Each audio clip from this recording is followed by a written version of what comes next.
आज मी बनवणार आहे एक बेकरी प्रोडक्ट, तेच म्हणजे सगळ्यांचा आवडता लादीपाव। बघतात किती छान कलर आला आपला बन्सला, खूप छान झाले आहेत पाव। टेक्स्चर सुद्धा तुम्ही बघू शकता त्याचं। वेलकम बॅक टू बस विथ रुची आपल्या यूट्यूब चॅनलवर। तर आज सुरुवात करते मी किचनपासून। तर आज मी बनवणार आहे एक बेकरी प्रोडक्ट, तेच म्हणजे सगळ्यांचा आवडता लादीपाव।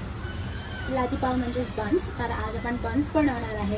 तर मी विचार केला त्याची रेसिपी मी तुमच्यासोबत सुद्धा शेअर करेन, जेणेकरून आणि ही रेसिपी खूप जास्त इझी आहे, जी तुम्ही घरात सुद्धा बनवू शकता। तर let's start with today's video. आणि पहिल्यांदा तर पाव बनवण्यासाठी आपल्याला सगळ्यात महत्त्वाचा इन्ग्रेडियंट तो म्हणजे आहे ईस्ट। ईस्ट वेगळ्या वेगळ्या प्रकारचे असतात, जसे की ड्राय ईस्ट, त्याच्यानंतर फ्रेश ईस्ट।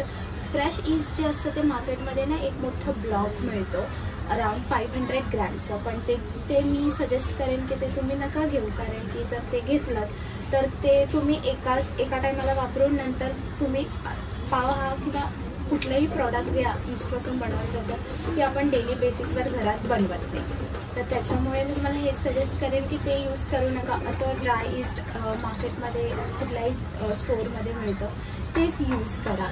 ते मी सुद्धा हे ईट मीचं ईस्ट इथे यूज करते आहे।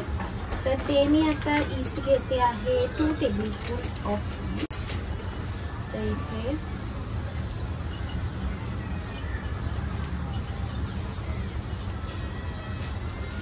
2 टेबलस्पून ऑफ ईस्ट, अराउंड हे 5 ग्राम असेल। त्यानंतर मी इथे शुगर घेते 1 tablespoon, 1 tablespoon, half tablespoon sugar. थोडं मिक्स करूया। आणि हे लुकवॉर्म वॉटर आहे, थोडंसंच गरम आहे, जास्त गरम नाही आहे पाणी। तर हे सुद्धा मी एक 3 ते 4 चमचे घेते आहे, 3 ते 4 चमचे पाणी। त्याच्यात थंड पाणी प्लीज यूज करू नका। जर तुम्ही थंड पाणी यूज केलं म्हणजे ईस्ट ॲक्टिव्ह करण्यासाठी थंड पाणी किंवा साधं पाणी यूज करू नका। मी हे सजेस्ट करेल गरम पाणी किंवा लुकवॉर्म वॉटर, म्हणजे थोडंसं कोमट पाणी यूज करा, जेणेकरून तुमचा ईस्ट ॲक्टिव्ह व्हायला हेल्प होईल। त्याच्यामुळे कधीही ईस्ट ॲक्टिव्ह करण्यासाठी जनरली गरम पाणी किंवा लुकवॉर्म वॉटर यूज करायचं। थंड पाणी जर तुम्ही यूज केला तर तुमचा ईस्ट अजिबातच राईज होणार नाही, ॲक्टिव्ह होणार नाही। सो ही एक टिप आहे जे तुम्ही फॉलो करा जर तुम्ही ब्रेड्स बनवत असाल तर। त्याच्यानंतर आता हे ईस्ट आपल्याला एक 10 ते 15 मिनटं असं झाकून ठेवायचं आहे, जेणेकरून ते ॲक्टिव्ह होईल। नंतर मग बाकीची प्रोसेस स्टार्ट करूया। आता हे आपण असंच ॲक्टिव्ह करायला ठेवून घेऊया। आता ना यात आपण 2 कप्स ऑफ मैदा ॲड करायचा आहे। आणि कधी पण असं 2 कप्स ऑफ मैदा म्हणजेच रिफाइंड फ्लावर। त्यानंतर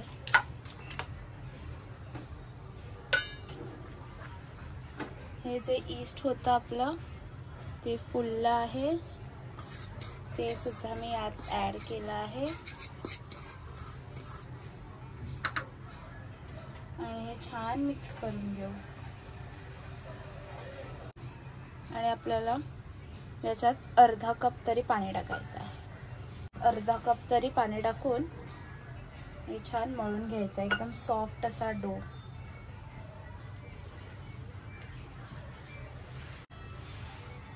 आता मी यात सॉल्ट वगैरे काहीच ॲड केलेलं नाही आहे। सॉल्ट किंवा कुठलंही फॅट म्हणजे ऑइल, ऑलिव्ह ऑइल किंवा मग बटर, हे सगळं आपण नंतर ॲड करायचं आहे, एकदम लास्टला। त्याआधी आपण, कारण की जे आपलं ॲक्टिव्ह झालेले ईस्ट आहे ते मग ॲक्टिव्ह तर झालं आहे, पण ईस्ट जर आपण आत्ताच सॉल्ट टाकलं तर ईस्ट जे आहे ते आपलं मरून जाईल। त्याच्यामुळे आपल्याला आत्ता यात सॉल्ट टाकायचं नाही आहे। हे आधी आपल्याला छान मळून घ्यायचं आहे। जितकं तुम्ही तुमचं डो जे आहे छान मळून घ्याल, तितकं तुमचं जे ब्रेड आहे, पाव आहे, ते छान होईल। आता याच्यात ना आपण half teaspoon of salt add करतोय। सॉल्ट आपल्याला आपल्या ब्रेडला छान फ्लेवर देईल, चांगलं टेस्ट करेल, त्याच्यामुळे सॉल्ट आणि परत मी याच्यातनं थोडंसं पाणी घेतलं आहे. आणि आता हे एक छान 5 ते 10 मिनटं आपल्याला छान मळून घ्यायचं आहे. आणि कधी पण ब्रेड ना असा मळायचा. आता हे आपला डो अजूनही छान झालेला नाही आहे, त्याच्यामुळे हा खूप स्टिकी आहे. जितकं चांगलं तुम्ही डो हा मळाल तितकं छान तुमचा पाव राईस होईल आणि छान होईल. आता बघा किती स्टिकी आहे हा, पण हे जसं जसं तुम्ही मळत राहाल तसं तसं हे छान होईल.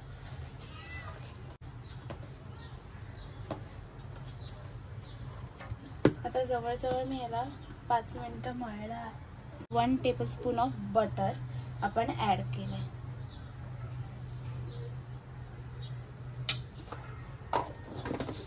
आता बटर टाकून पण हा जो डो आहे तो छान मळून घेऊया. जसं मी म्हटलं मगाशी, तुम्ही ऑइलचाही यूज करू शकता. तुम्हाला पाहिजे असेल तर याच्यात ऑलिव्ह ऑइलचा सुद्धा यूज करू शकता. आणि आता हे तुम्ही बघू शकता, ह्याचं टेक्स्चर बटर टाकल्यामुळे खूप डिफरंट झालं आहे.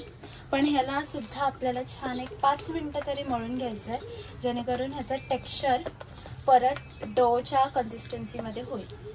तर आता हे सुद्धा आपण छान मळून घेऊया. आता आपल्याला काय करायचं आहे, यात थोडंसं मी यात बटर टाकते आहे.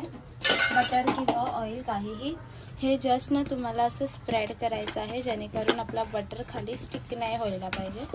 सगळीकडून बटर लावून घ्यायचं एकदम हलकंसं. आणि हा जो डो आपण रेडी केलेला तो याच्यात टाकून उरलेलं जे बटर आहे ते याला थोडं स्प्रेड करायचं आहे.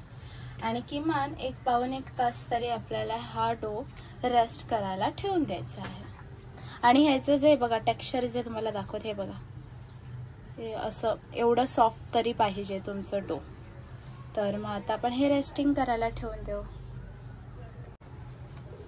आता मी हे एकदम सिलेंड्रिकल फॉर्ममध्ये हे करून घेतलं आहे. 1 तास झालेला आहे. आता आपल्याला ह्याचे मी जवळजवळ 9 पीसेस करणार आहे. 1 2 आणि हे असं एकदम लाईट हँडने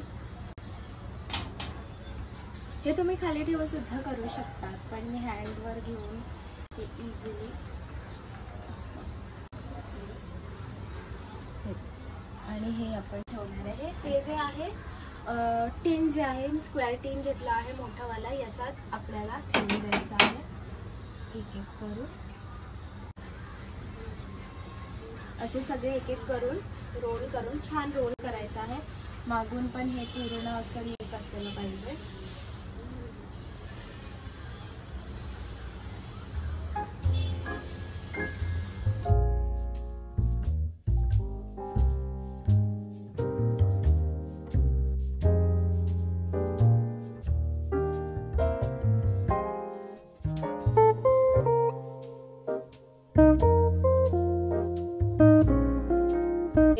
बन्स आहेत ते मी असे गोल करून ठेवून दिले आहेत. याला आता मी काहीच एग वॉश किंवा काहीच करणार नाही आहे. याला अजून आपण अर्धा तास असंच ठेवून देऊ आणि मग त्यानंतर आपण फर्दर प्रोसिजरला स्टार्ट करूयात. आता आपले बन्स मस्त फुलले आहेत आणि आता आपण याला मिल्क वॉश करून घेऊया. आपण जे पाव बनवते आहे ते आपण व्हेजिटेरियन्स बनवतो आहे, म्हणजे व्हेज बनवतो आहे, त्याच्यामुळे आपण मिल्क वॉश करतो आहे, एग वॉश नाही करत आहे. तर मिल्क वॉशमध्ये मी मिल्क आणि थोडंसं बटर ॲड केलं आहे आणि हे सगळ्याला मिक्स लावून घ्यायचं आहे सगळ्या पावाला. आता हे जे मी बन्स आहेत, हे पाव जे होते ते मी रेस्टला ठेवलेच होते एक अर्धा तास. आणि आता आपल्याला हे 200 डिग्री सेल्सिअसवर बेक करून घ्यायचं आहे एक 15 to 20 मिनिटसाठी.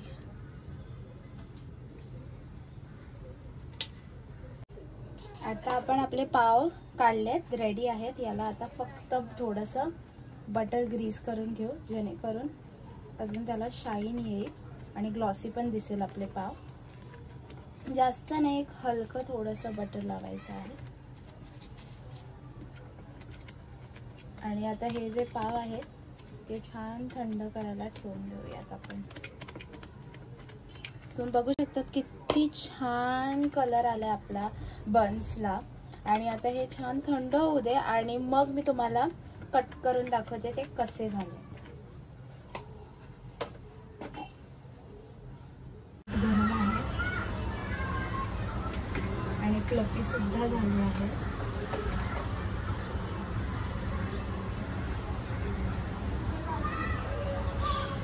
खूप छान झाले आहेत पाव. टेक्स्चर सुद्धा तुम्ही बघू शकता त्याचं खूप छान झालं आहे. आणि मी आता हे तुम्हाला कट करून दाखवणार आहे. खूप छान असं टेक्स्चर आलं आपल्या पावला.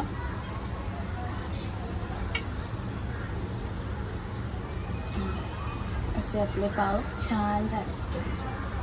तर ही रेसिपी तुम्हाला पावाची रेसिपी आवडली असेल तर नक्की आपल्या चॅनलला लाईक शेअर आणि सबस्क्राईब करायला विसरू नका.